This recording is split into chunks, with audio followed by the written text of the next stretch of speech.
A collection of stakeholders representing various businesses and organizations from across the island participated in a crucial consultation on the draft order for the proposed minimum wage of Saint Lucia. This special engagement session, hosted by members of Saint Lucia's Minimum Wage Commission, aimed to provide a comprehensive overview of the data and analysis tools that led to the recommendations published in the draft order. The consultation brought together a diverse group of participants, all eager to understand the implications of the proposed minimum wage adjustments.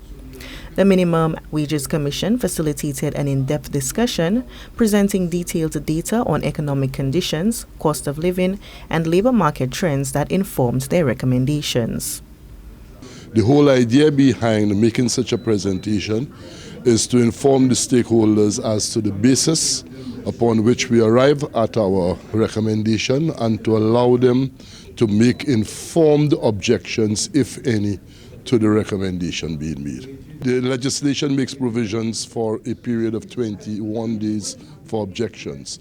I should also point out that the legislation made no provisions for us to have such a gathering. But in keeping with a decision of the Cabinet of Ministers, whose policy it is to always engage the stakeholders, we decided to facilitate this gathering. The chairman of the Minimum Wage Commission elaborated on the various factors considered prior to issuing the draft order for St. Lucia's minimum wage.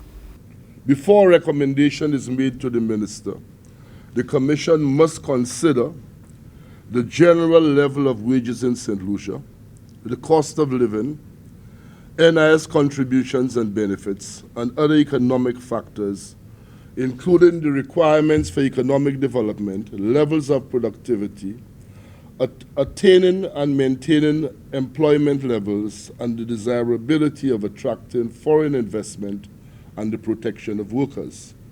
The Vice President of the Bakers Association of St. Lucia expressed both appreciation and concern.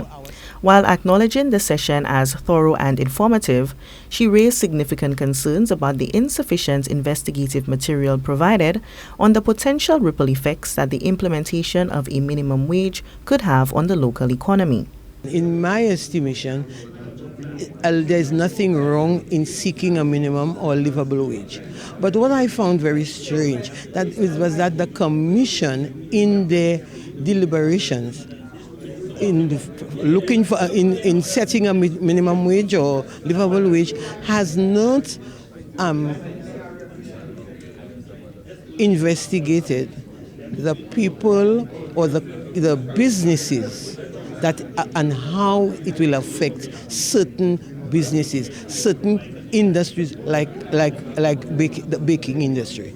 I would think that if you are going to set a minimum wage, you should know who are the people that are going to be most affected. And whether we like it or not, whether we love a minimum wage or livable wage, it is going to affect our industry. As he shared details of the next steps for the implementation of a minimum wage in St. Lucia, the chairman explains that all feedback received will be carefully considered before the final draft. Well, the next step is that whoever has objections, they should communicate the objections to the minister and the commission. We will examine the objections and, if necessary, call them in to more or less justify the objections before we make a final recommendation. As St. Lucia stands at this critical juncture, the outcomes of these discussions are set to shape the economic landscape for years to come, impacting everyone from the largest employers to the average household. For Choice News Now, I am Oneka Mckoy reporting.